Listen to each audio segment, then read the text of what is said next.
Hey! This is JJ and Alex. I made a name for myself, I told you I won't be denied. As you wrap up your day, it's time to get your fix of the teams you live for and the sports you love. This is JJ and Alex, presented by G2G Bars on 97.5, the KSL Sports Zone.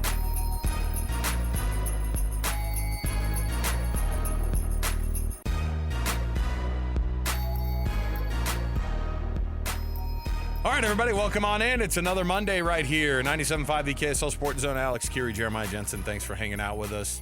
Thanks for making us part of your week. Oh, it's getting serious. JJ, it's the beginning of week 0.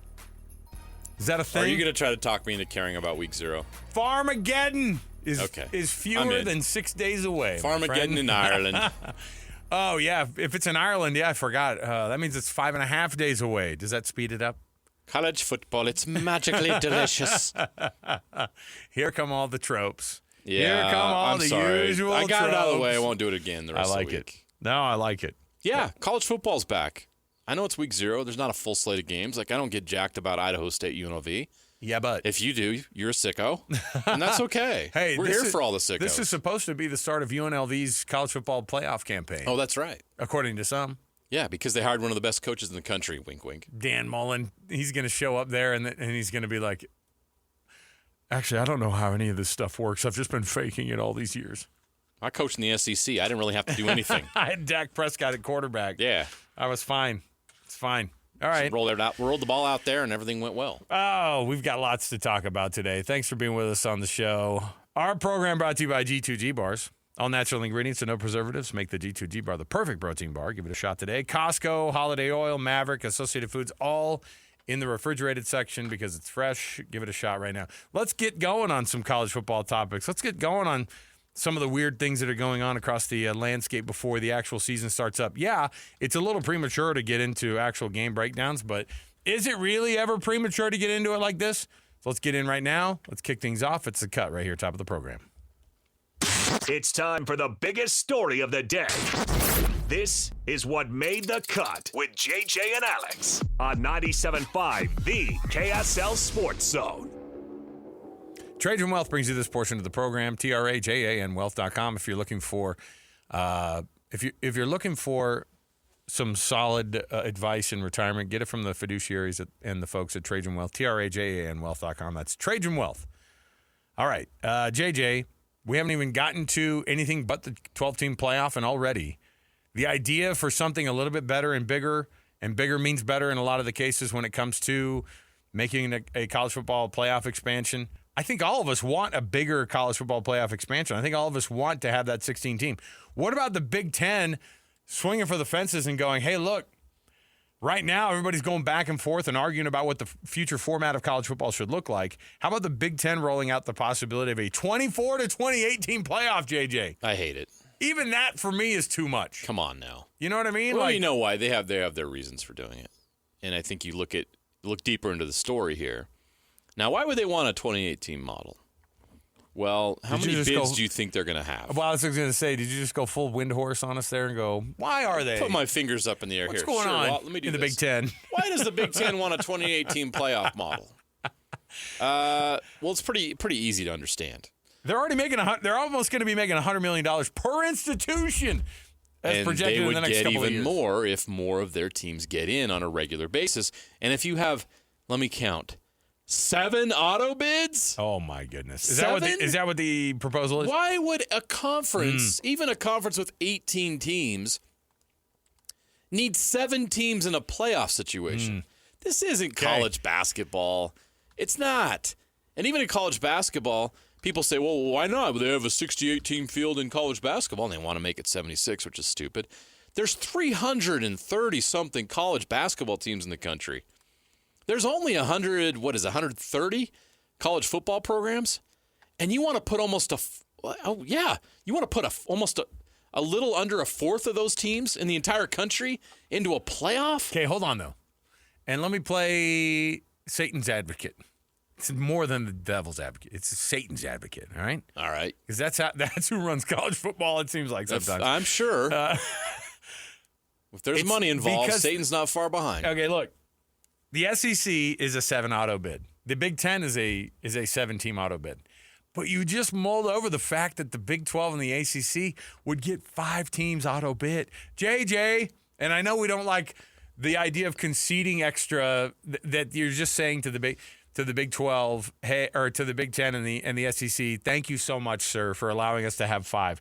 And then I think there'd be 2 other auto bids for the non-Power 5 teams that are out there. Correct. But you're saying two auto bids for the non-Power 4. And I love auto bids because it still implies that the Big Ten and the SEC could be like, yeah, but we snuck in 9 this year. Well, there's still 2 at-large teams they would select after that. So they would still have a committee to choose the 2 teams. Thank you. Where do you think those teams would come from? Thank you so much. Can you imagine having half your conference in a playoff? Okay, well, let me give you an idea. Stupid. It sounds stupid until I tell you all the teams that would have made it last year. Okay? Let me tell you some of the teams that would have made it. I'm just going in the Big 12 right now. Arizona State, Iowa State, hold your horses, people in Provo, BYU, Colorado, and then some sort of a tie break between TCU and Baylor. Those would be the 5 auto. You're talking about the 5 auto bids. Now, here's the problem. That means Baylor, as an 8-5 team, would get an auto bid to the college football playoff. That sounds wrong, right? Yes. And I'll just tell you right now. It loses its significance. It's not an achievement anymore. Before we even look at the SEC, and I know we're going to because why not? You can actually tell on here that it's a weird thing to try to get. And the SEC, we could be going full basketball on people. Okay, so the SEC, oh, thank heavens. They would actually have 2 teams that would get in that would be 5 and 3. You know what's funny about the model that they just put up? No, wait, 1, 2, 3, 4, 5, 6, 7. Okay, so there would be a tiebreak between South Carolina, LSU, and Alabama for that final team into the college football playoff representing the auto bid from the SEC because you'd get Texas, Georgia, Tennessee, Missouri, Ole Miss, and then it would be some version of Alabama, LSU, and South Carolina. But you would have a 9-4 team from the SEC, at least one. And from the Big 12, like I said, you'd have at least one that was 8-5 just from last year. If you were to get the top 5 auto bids from that. And so is it watered down, JJ? An 8-5 Texas A&M team would be in a college football playoff. An 8-5 Texas A&M team taking on an 8-5 Baylor team. That's not what you – that's the ReliaQuest Bowl, JJ. Like that's normally reserved for, Duke's Mayo Bowl. But if you make those things the college football playoff, here's why I am for – this idea a little bit. Not to the extent of 28 teams, because 28 teams means 28 out of the 133 are getting into, or out of the 136 in college football's highest level, would be getting into the college football playoff format. And the reality is that the difference between a 8-5 Baylor team and an undefeated Georgia team is so stark. It would be so massive that it would be hard to get behind a game like that. I don't know if you'd get the average person. Just because the game is on doesn't mean it's something that you want to have. You know what I mean? Like that you feel like you have to have. And so I don't think that that's the case, that people are just sold on the fact that, hey, there's football on January 1st and it's part of the quote-unquote college football playoff. And yet at the same time, these are the games that we've talked about and we've bickered and moaned about how bad the state of college football bowls are. And the bowl system is a joke. So if you make even just these bowls mean a little bit more, JJ, then I'm all for it. And if it has the semblance of a team like Alabama who gets in at 9-4, maybe getting upset in the first round against even one of their own conference mates like Missouri, who they would definitely – Missouri would be the higher team in that, and they would never be the favorite against Alabama, right? And so that would be interesting to me. It'd be interesting to have another matchup. It'd be interesting to have 5 Big 12 teams in. But we've had this discussion about where the Big 12 is right now. Do you feel like that there are 5 college football playoff worthy teams in that conference right now? We talk about how there are 5 or 7 or even 8 teams who are contenders to possibly win it. But that doesn't mean that at the national scale they're very good. I don't think there's 5 teams in the SEC or the Big Ten that are playoff worthy. No, but what they are is an extra game, and extra numbers, and extra eyeballs on TV. Extra money. And it's extra money. which, by the way, where's all every the money team coming from? At what point does this become watered down and it's no longer that interesting? That's when they start kicking. How much is too much? That's when they go to the college basketball model and they go, catch this round one game on True TV. And then you go, do I have that in my TV? Do I have that? Because they will. JJ, it'll be a traffic jam at the beginning of the college football playoff as to where they're going to put these games. Because if the games mean a lot, they'll have to spread them out a little bit. The WB. Are they still the CW? I'm sorry. How old am I? I called the CW the WB. I knew what you were saying, though. So the CW could have games. TNT could have games. NBC could have games. Fox ESPN. Yes. Who am I missing? I don't know. There's other networks. Check us out on Disney Plus. That's when they kick it over to Disney Plus for the ESPN ones. They have too many bowls that have represented. Yeah. And a lot of these bowls, by the way, ESPN loves the heck out of this idea because they own half of the bowl names. Right. So if you're in the Pop-Tarts Bowl, but it's the first game of the playoffs, I told you, if you're going to do this, make the bowl games mean something. And if the bowl games mean something, if the Duke's Mayo Bowl is not just by the way, how funny would it be after the Duke's Mayo Bowl when you win a first-round playoff game and the coach is all like, on to the next one, and then they still try to dump the mayo on top of the coach that just won the game? That's when it gets awkward. Or like a college football matchup, and it's all fun and games, and then the Pop-Tart gets sent through the fake toaster, and everybody goes, hey, there's a lot on the line here. We can't treat this like a joke. That mascot's dead. We're going to eat it. There's one detail we're glossing over here and missing. Which is? That I think is important. Which is? That it remain intact. Conference championship games. That they go away? No, that they stay. Oh, that they stay. This would remove they would remove conference championship games.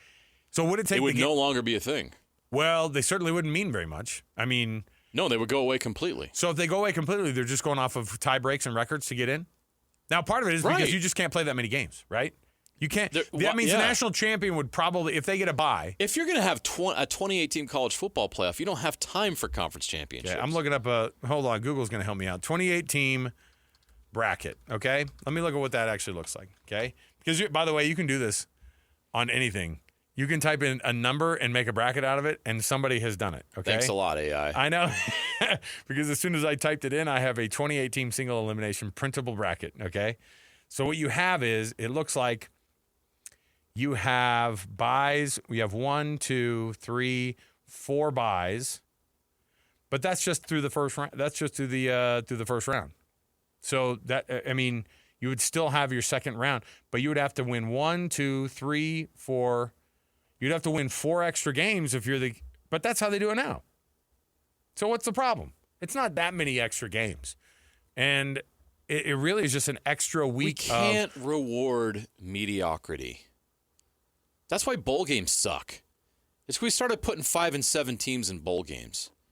It's ridiculous. I love the 12-team. I would even be fine with the 16-team college football playoff. I feel like you're guaranteed you're going to find the best team in the country in that scenario.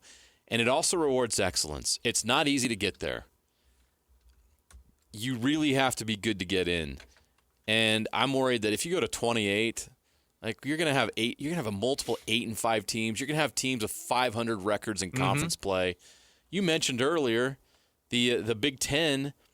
What if they got 8 teams in last year? It would have been the Minnesota Golden Gophers at 8 and 5 and 5 and 4 in conference play. And the USC Trojans might have got consideration for an at-large with a 7 and 6 record and a 4 and 5 conference record. So because they would have been 7 and 5 going in. It's USC. But break down It's the Big Ten. They have a tough schedule. Here's why I'd have a problem. They really deserve a shot. You'd have a 28-team. If you have a 28-team, and even if you have a 24-team model, but you're giving 6 or 7 auto bids to the top 2 and then maybe 4 or 5 auto bids to the ACC, the Big 12, then you're talking about having 1 or 2 extra teams in there. You're actually telling us that the College Football Playoff Committee, whatever version of that this would be, would put multiple teams that are outside of their own top 25 ranking, not own 4 or 12 ranking, their own top 25, you'd have teams that make it in that were not ranked. Unranked teams in the college football playoff going to the 28-team college football. Your college football playoff rankings would now be 1 through 28. 1 through 40? Just to be like, because no, you'd have to make it more. You'd have to make it 35 just so people could be like, it has that built-in first 4 out kind of feel to it. They would do it. They would increase it from 25 to 35. I guarantee it. Because at that point, what are we doing? At that point, you have 35 teams ranked in there, and the rankings would get more absurd. The AP poll would be more absurd. The CBS preseason poll would be more absurd because they'd have between 35 to 40 teams on that list, and you're actually talking about 28 of those teams being in the end of the year. The reality is you're talking about 24 teams who play a first round because the top 4 don't play in that first round. 24 teams play in that first round, and those first round games don't actually mean that much. And that actually makes sense to me because last year, the version of getting a bye and going on and being in that top 8 already, that was a difficult thing for the teams who got the free buys. They didn't do well. No, they didn't. And so I think that this model at least shows it would be better for that. The buy situation would be better. But again, we wouldn't actually get anything done. And here's why. Because everyone would still complain. The 38th best team in the country would go, we were shafted. 38th best team in the country would go, just because we're a little G5 team. Oh, just because we're the 7th place SEC team, we're way better than fill in the blank G5 team. Tulane got in and good old USC didn't get in. We're a blue blood. Yeah, but you were 8th in the SEC this year. Yeah, but it means more. Or in the Big Ten. Yeah, but it means more to us. We thought this was going to guarantee us to get in. You're going to – these are still conferences that have 18 teams in them. We have to nip this in the bud either before it starts or go down the road fully. The good news is about this, if you do have the auto bids, you only have to rely on the stupidity of a bunch of people in one room trying to decide on it for us of what the best games are going to be. Well, you limit that to at least a lot fewer. Look, can we get rid of the committee? It'll never happen. How do we get rid of the committee? It'll never happen. Reduce the number of at-large bids, right? Make it simple. Give the NCAA some power again. Bring that back. Make them declare the national champion. Could you imagine? No thanks.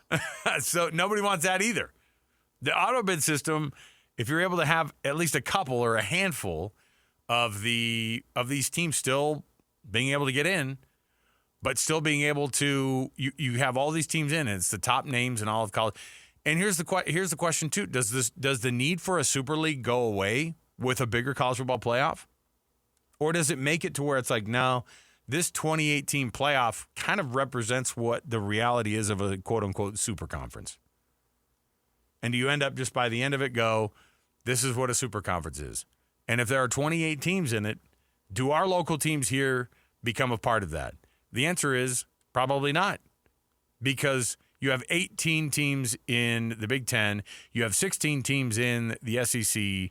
And that by itself, at just 32, is already over that number. I don't think there's ever going to be a super conference now. I really hope not. Not. And I've come to that conclusion recently. That wasn't always the case. Kyle Whittingham's talked a lot about it. It felt like it was inevitably going in that direction. Here's why. The SEC and the Big Ten are too powerful to give up their brand and their power. They will never, ever do that. So how do you get to a super conference? Because that would mean one of those leagues, one of those conferences, I should say, would have to relinquish their power and their brand. Right? Yeah, absolutely. So is the SEC going to give on that? Is the Big Ten going to give on that? And then how much bigger do you have to be? Could you ever see the SEC and the Big Ten merging to form a super conference? Why would they do that? How would they benefit from that? So what is the purpose or what is the benefit of forming the super conference? That, to me, is not understood yet. That could develop. That could become a thing. But as of right now, I'm not seeing that because you have two conferences that are so powerful and so rich. They have no need to do that. No need. What's his name? The SEC, Sankey. Yeah, Greg Sankey. Said it at the SEC meetings this year. You want to see a super conference? You're looking at one. He meant it. Sounds arrogant, but he meant it. And there's still the truth is he may be right. There's still 4 or 5 teams that it doesn't mean more for in the SEC. They're like, it means more for these teams and not these over here. So, but here's what's crazy about that is that as soon as you say auto bids to the number that I just rolled out for you, I guarantee athletic directors are loving the idea, and that's exactly what they said. Athletic directors love the idea. Now, the college football playoff executives are not happy about it. We sound like immature children throwing garbage against the wall, said one college football playoff executive to CBS Sports. That's a person who sounds like that they're about to lose their job because of it, right? Yeah. It's frustrating that these topics can't be discussed behind the scenes and brought out in the public once they've been vetted. Okay, come on. You don't need to. We all cares? have ideas and talk about things with our yes, friends. Who cares? We do it on the show. And by the way, the brain trust of the actual consumer is probably more important than the stupidity of a bunch of old guys in a room trying to decide what we need as college football and as sports consumers. You know what I mean? I don't need this guy, this old fuddy-duddy telling me, oh, this conference, we need to have this, and this is how it should be done. It needs to only be 12. Should only be at max 16. Why? Don't tell me how it is. Because it rewards excellence. Well, but at the same time, what if the public demands it? What if we want these games? I've told you the bowl games that don't mean anything are garbage, and they get turned on, and the TV executives get fooled into thinking that it's important. It actually isn't. It's just the only thing that's there right then. Did you love Penn State, Boise State? It was fine. But it was kind of a blowout. Did we really need that? No, it was kind of a blowout, right? Yeah. How about Penn State SMU the week before? That was even more garbage. Did we need that? No. So we're gonna add another layer of those games? Almost double. Oh, it's going to water down the double. product. It's going to become less interesting. It's going to become less valuable to the networks that are shelling out not just millions, but billions. So TNT, they're going to be upset. Right. You're going to get. Look what Major League Baseball's going through right now. So TNT is going to take over one of the semifinal games starting up in 2026. Okay, because ESPN is sub-licensing it. So if you think just the setup where you're going to have the one playoff game on TNT, like I said, you're going to start having games on True TV. You're going to start having some of these bowl games on. Well, no, JJ, you know what's going to happen. You know what's going to happen. They're going to ask you to download an app and to pay some extra money, like the NFL Network has been trying to get me to do with these preseason games, and I am not going to cave. I hope no one out there caved to get ESPN or to get NFL Plus to. You're going to get the idea that your team was going to be any good this year because they're not. The consumer is going to say, no, thank you. I've had too much. Diminishing marginal utility. Look it up. Grateful for those economics classes that I took in high school and college. Here comes diminishing marginal utility. You can have too much of a good thing, and you get bored with it, and you move on to something else that seems like it will taste better. That's how it works. That's a marketing 101. Yeah, but you know what? When you have you just have a bunch of the product on the shelves sometimes, and you go, look, that means it's successful. You got to get them flying off the shelves, though. And would those games fly off the shelf, so to speak? Would I watch those games? Would you watch a first-round matchup? Because if we took the 20-something seeded teams, right? If I'm to look at it like this and say, okay, here's what your bracket looks like. Give me a projected first-round matchup. I'll give you one. You ready? And I'm going to throw up on my microphone. Just based off of this. Hold on. Give me a bad one, like Rutgers. Oh, I will. No. No, Rutgers wouldn't make it. No. Baylor. No, it's even better. How about the I guess if you're splitting up like this, the 16th seeded Army Black Knights versus the 12th seeded Missouri Tigers. Are you watching that on a Thursday night during the regular season? Army. Why would you want to watch that in the playoffs? Army's going to run the triple option, and they will run the ball 58 times against Missouri, who will probably beat them 52-40. So it might be an exciting game. Who wouldn't want that Georgia Tech Minnesota playoff game? 2 8-5 teams square off with so much on the line. Your Memphis Tigers and the UNLV running ribs. Oh, my gosh. See? I can't even make the fake promo for it. It sounds too fake. The CW. I catch it this weekend on the WB. Sorry, we're at the CW now. Please. We've tried for 20 years to remarket ourselves, and it's not working. Oh, my goodness. Okay. The CW. We do sports now. Bail me out of this. Let's do it. All right, we'll take a break. We'll come back. We've got more to go around the corner. Stay with us when we do return. We've got more to chat about How's Mark Harlan going to navigate Utah through this revenue sharing system? Let's talk about it next. We've got tons going on here. Our local teams, of course, we're very worried about how they can hang with the rest of the country. I don't worry about the talent level. I worry about the exposure. I worry about how they're going to have that business plan going forward to be able to be seen like the rest of the big programs in the rest of the country. Stay here, 97.5, the KSL Sports Zone. Ladies and gentlemen, the biggest name. You're locked into JJ and Alex with the insight and analysis on the teams you can't live without. Presented by G2G Bars. This is 97.5, the KSL Sports Zone. Welcome back, everybody. Hopefully the kids are in school now. What do you have, a couple days left still, JJ, of some although you and I have discussed this. It's not highly publicized, but life does get a little bit better for you and I when school's in. Oh, my gosh. You know why? Love the kids, but I don't have to make a schedule for them. yeah. Davis School District does that for me. Thanks so much, public schools. So we're into that situation today where it was the Jordan District starts up tomorrow. We started up today, so it was chaos at my house this morning. Where's my fill in the blank? I was putting new shoelaces in a different set of shoes. Not new, different shoelaces in a set of shoes for one of my kids because the other ones were quote unquote too long. These are the things that I was doing this morning. Put these new shoelaces in. Hurry up too, because I gotta go. Why am I putting new shoelaces in? The other ones are too long. You know that. Excuse me. So I'm lacing up shoes. Although it was a callback to my previous life as a shoe salesman at Champ Sports when I was in high school and Foot Locker. So it felt good. I was like, watch your dad lace up some shoes in quick order here. So I hope you're back to school. And if you're not, I hope you'll be there soon. Because school being in session means we are this much closer to getting yourself a college football season underway. Week 0 coming up on Saturday. We're excited about it. Hey, coming up. I have some breaking news. Oh, no. Hold on a minute. Some Big 12 news? I'm just gonna You want some Big 12 football news? I'm just gonna let this thing roll here. We've got some breaking news here from the Big 12 news desk. JJ, I don't know what it is, but roll it out here for us. Matt Zenitz and Richard Johnson of CBS Sports are reporting that Texas Tech standout running back Quentin Joyner is feared to have suffered a season-ending knee injury. Ooh.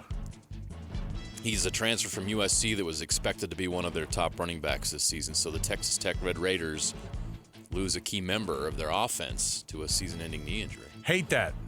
Yeah. Was Taj Brooks their guy last year? Right? And he moved on. Yeah, Right? he's in the NFL. So they lose their top running back prospect. Is that a huge deal for Joey McGuire's team, considering that they have one of the deepest subsets of talent that we've seen, according to all They the added a people that are lot out of there? players in the trenches, but he was the guy they added at running back. Who's running the football? Who's running the rock for Texas Tech? Puts a lot of pressure on Barron Morton now, doesn't it? It really does. So Now, they went and got some receivers in the portal, too. Don't get me wrong. They've got that, but they brought that kid in to run the football for him. And hate that. You never want to just be like, oh, good. You don't have to worry as much about Texas Tech because they have their star running back hurt for the rest of the season. You don't want that. I want to see what Texas Tech can do at full strength, man. And that's a huge blow to them. Hey, every Wednesday on the KSL Sports Zone is a Win Ticket Wednesday. This Wednesday, the tickets that we're going to be giving out are going to be to see the Counting Crows on August 21st at the Utah Credit Union Amphitheater. Don't miss the Counting Crows, the Complete Suites Tour. Special guest, the Gaslight Anthem. Get tickets now at livenation.com, or you can just listen all day long on Wednesday on our famed Win Ticket Wednesdays. So interesting write-up here, and I'd push you over to it to go see for yourself, because Mark Harlan and what they're going to have to deal with at the University of Utah is what every big program's having to deal with, right? Steve Bartle wrote this article up, and go take a look at it yourself at KSLSports.com. But the revenue and rev sharing era has been ushered in with a lot of question marks and trying to figure out how this thing's going to work. And the Big 12's media rights deal that's going to be up in 2031, which is worth about $2-something billion, means that the payout for each school is going to be between $28 and $31 million a year. Great. The distributions that are there, and Big 12 members are looking to probably be closer to that $50 million annually. And the budget deficit just from the Big 12 or just from the Pac-12 collapsing actually made the athletic department have to take a hit from a number standpoint, at least temporarily. And so now they're talking about how to figure this thing out and how Utah's going to balance out these gains of this, this whole deal. Revenue sharing payments to athletes, trying to make sure that the $20.5 million, which they're going to use every cent of to distribute to the athletes, that's great. But at the time, or for the time being, Utah's trying to figure out how to make sure that they split that $20.5 million up every year with those players. And, you saw that the Mark Harlan, and I'm sure this is what this was born from, had this meeting with all the media, or they had a luncheon last Saturday to try to get people to say, hey, here's what we're doing here, and we're going to need your help. I mean, it was a sales pitch. It's a money pitch. And it's not that Utah's run out of money. What it is that they're looking at it and they're going, hey, here's the number. We're going to be spending the $20.5 million as that salary cap number, so to speak. The revenue right now as an athletic department is going to be a little bit lower for a minute as they start to navigate just, this whole Big 12 thing. In terms of money, it's not like a terrible situation, but what they do want to do is every team that's successful right now, at least on the recruiting trail, JJ, is talking about money in the sense that they have so much that's coming in from these crazy donors up here. And it feels like if you don't have a billionaire, either a silent partner or somebody who's a massively loud partner, thanks Texas Tech, if you have somebody out there who's contributing so much dough to this thing, then it's almost like you're already losing this game. You have to have massive donations coming in, not just right now at the front end, but every year, all the time. It's a 365, 7 days a week, 365 days a year type deal. You've got to get this money going all the time. And it just seems like an insatiable need for that number and that dollar figure to keep going up. Yeah. There's a lot of work that's going to be involved in making this happen, keeping it up. But this is what it's going to be required, and they're going to have to figure it out. And then you also have the challenge of divvying it up in a sense that works for your athletic department, because the 20 to 25 million doesn't just go to football. That's what you have across the board for your athletic department. Yeah. So you've got to say put 75% into football, 15% into men's basketball.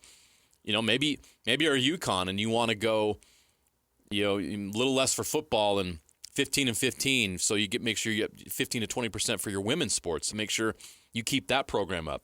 Every athletic department is going to have to make certain things a priority and find a way or place to put that money into. But it's going to be a challenge, and you saw with Utah, this situation where the way that things went down with the Pac-12, there was a deficit. They lost money on that deal. So there's a little bit of catch-up involved there as well. Yeah, this is a massive challenge for these institutions and these athletic departments, and these athletic directors are going to have to find a way, because it's never been more competitive in college sports. There's so much on the line. We're watching just here in the state the arms race that's required to compete in the Big 12, both in football and men's basketball, and I think you're going to see it in other sports as well. How do you keep up with the Joneses? And, in society, there's a lot of negative that comes with that phrase, but in sports, it's full-on competition. It's the standard. It's the standard. Keeping up with the Joneses in sports is not the same connotation it has in real life. Like, if you even bother to try to put together an athletic department, the whole point is to compete at the highest level, right? So you don't want to be a part of something where you're settling for mediocrity. So in order to succeed at the highest level, you're going to have to generate revenue at the highest level. And obviously, hopefully, there's some caps here. Like, there's going to be an even playing field with whether it's 20 to 25 million. Hopefully, they adjust that so everyone needs to be on the same playing field when it comes to that. But then the NIL portion of things creates an uneven playing field. And that's where the advantage can really be taken. And you see a place like Texas Tech. I think it's good. I think it's great that, Texas Tech would never be able to compete with Georgia and Alabama for recruits until now. BYU was never, ever going to be able to get an A.J. DeMonsa until now. And so now these schools, because of NIL and because of their great donors and their alumni, are able to make these things happen. And that's how it should be. If you have a great alumni and a great booster base, go for it. If this is what you want to do and you want to win at the highest level and you want to be a part of that, and this is where you want to put your money, who should tell you what you can and cannot do with that? So we're watching an arms race. Who will survive the arms race? And back to Utah, they're having to navigate through some challenges that are unique to their institution, and every school has their own challenges. Yeah, and I think that people look at this and they go, well, that means that teams like Utah State just go away. And that's not what it is. They've known how to operate on small budgets forever. But I do think you're seeing a weird transition time because you're not – I mean, Mark Harlan at this meeting on Saturday with the media, or I think it was like a brunch or a lunch or whatever, or on Friday before the scrimmage, he said, look, we have 100, and it might even be as much as 150 right now of players who are getting money, who we've signed and are under contract as NIL, shared revenue players, and – they have to determine how much, and he said we have multiple students on multi-year deals. That's a crazy era that they've gone into. And Utah State, by the way, isn't asked to do that, right? I don't know what the number looks like. We were having a conversation with somebody though who I think was they talk about your SUUs in the world and your Weber States and they were like, oh no, that's not a thing. There's no NIL money at these D2 schools, FCS schools. You see a little bit of. But there was a conversation that was had. My uncle was having this conversation because he's on the board at one of the schools at the school that he played for. And he goes, no, we're having this conversation. It's a small enough school. They don't have any of these conversations at all. Because all of the players want to get paid at a different school. And so they're using the opportunity at this school to make that happen. And you're seeing it at all the different levels. If you're in an FBS or if you're in an FCS school, you want to get to the Big Ten and the SEC as fast as possible. Yeah.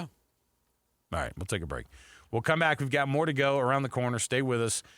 We've got ourselves a Weekend Warriors. You don't want to miss some sound from across the weekend of people doing amazing things. Did I see that Big Dumper made the list? I want to thank our producer, Alex Napolis, for making my day. Did you see what he signed in Williamsport? The Big Butt Bobble? Not quite. Is that what you call it? Not quite. Oh, that's what I saw. There was a bobblehead that had a large tush on it that somebody made. Oh, no. Oh, I saw that No, one. I got one that tops it. Oh, okay. Is it more inappropriate or less? It's definitely more inappropriate. Well, then It's not WNBA inappropriate. Okay. Don't get me wrong. All right. Perfect. But I saw him sign one. a little toilet humor coming Somebody your way. made a bobblehead that had a jiggly butt for him. And it was, Really? some company. And he goes, I love this idea, man. And he's like, yeah, we're trying to get the Mariners to buy it. He's like, well, give me one of these. So he got one and he signed his own butt bobblehead. All right, we'll come back. We got more to go. Stay with us, 97.5 EKSL Sports Zone. You patiently waited and waited and waited. And now it's here. It's college football season. As the Cougars, Utes, and Aggies get ready for the upcoming season, nobody will bring you better coverage of the teams you can't live without than the KSL Sports Zone. With daily updates from camps and interviews with all the coaches and players, your home for the best coverage of college football is on air, online, and on the KSL Sports app. This is 97.5, the KSL Sports Zone. Yeah, baby. Your home for the best coverage of the Jazz, Utes, and Cougars is right here on the Zone. This is JJ and Alex, presented by G2G Bars on 97.5, the KSL Sports Zone. Welcome back, everybody. JJ and Alex, 97.5 the KSL Sports Zone. Happy Monday to you. Thanks for being with us on the program. Mondays mean, of course, we've got our Weekend Warriors, people who won the weekend here for us. It's all brought to you by the good folks at Gillette Heating and Air. Right now, get seasonal maintenance done on that furnace or air conditioning for only $59. See GilletteHVAC.com to make an appointment. That's GilletteHVAC.com to make that appointment for yourself. Your Weekend Warriors comes with a little bit of sound. I got to see this one live when it happened, but Scotty Scheffler is absolutely unbelievable right now, and he's even better around the green. It's almost like he likes chipping more than he does putting. Here's what it sounded like last night before he took home the BMW Championship trophy.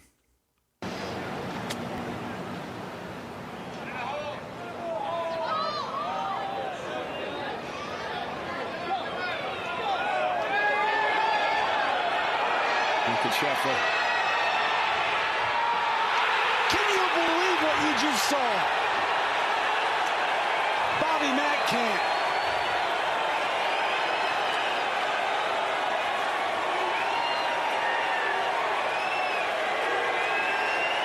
Referring to Bobby Mack as in Robert McIntyre, who was in second place and stayed there after the after the chip in. If you're McIntyre, you just throw your hands up and you're like, "Are you kidding me?" Okay, you're like, all what right, am I supposed to do here? I'm gonna try my best here. I'll take that second place paycheck. It's fine. But yeah, Scotty Scheffler just continuing a streak of insanity this year of amazing wins, and he's just phenomenal. JJ's one of these. I would encourage people. You're watching greatness happen right now, the way that we kind of did with Tiger Woods. Tiger Woods did it at an even more insane clip. Yeah. And I'd encourage people to just go back and watch and see what the numbers are, because for real, to see what he did, it actually outpaces Scotty Scheffler's what Scotty Scheffler's doing even more. But it's still crazy to watch. And so Scotty Scheffler is the best player in the world by far, and he just keeps proving it every week. Maybe it's because golf's not that important to him, JJ, remember? Yeah. Maybe that's why he can be so nonchalant about winning all the time. It takes a lot of pressure off when you say, there's more important things than this. Hey, Michael Jordan, you just won your sixth NBA title. I know, but basketball's kind of dumb, isn't it? I just like to hang out with my family. What? Come on. It's a lot more fun to hang out with your family when you win millions of dollars on a weekend. It's fun to hang out with them at your giant mansion. Yeah, that's what I'm saying. Cal Raleigh, we call him Big Dumper. And now the Mariners have lost 2 in a row. I don't want to focus on that, but they are still firmly planted right now in the wild card race. More importantly, you've got a historic run by the Big Dumper and Cal Raleigh, who hit another home run this weekend. Here's the pitch. Swung on, hit high, left field towards the corner. Nimmo over, he's looking up, and it is gone! Home run, Cal Raleigh. He does it again. Number 47 for Cal. Your home run totals right now in Major League Baseball have Cal Raleigh 4 ahead of Kyle Schwarber, 4 ahead of Shohei Ohtani, 8 ahead of Aaron Judge. Not a bad season for a catcher who's just keeps piling on and having an insane year. I don't know what is. I mean, look, catcher is already the hardest position on the field. I think we can all agree. Look, a starting pitcher, great, but we'll see every 4 days. You know what I mean? Right. When these guys crouch behind the plate and are the captain on the field, it's a pretty insane thing to be a really, really, really good defensive catcher and to be hitting these home runs at the rate that no one's ever done it is pretty wild. And you and I were alive for watching Mike Piazza do insane things from behind the plate, you know, and we thought, well, no one's going to power hit like that. I mean, you saw Johnny Bench do it, and you see some other people do it across the history of the game, and Cal Raleigh's even improving on that. But it's pretty rare. And it's crazy how it's kind of becoming such a phenomenon, and his nickname is pretty funny. You saw what he signed in Williamsport? I thought that the Big Dumper bobblehead, which is actually just a bobble butt, that he signed was pretty funny. But you say that there was something else. What was happening? Someone brought their toilet seat. Of course they did. And he signed the toilet seat. You've got a brand you've got to represent if you're Big Dumper. Now, if you're fortunate enough to have that toilet seat signed and you want to sell that item, you probably need an escrow service. That's a good transition, JJ.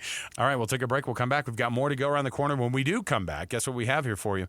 We turn the corner on this 4 o'clock hour, and we're going to predict every college football game for the Power Fours, at least the ones that matter to you, across the board with Utah and BYU and some of the other folks who have predictions out there for your local team. So stay here. More to go. 97.5 EKSL Sports Zone.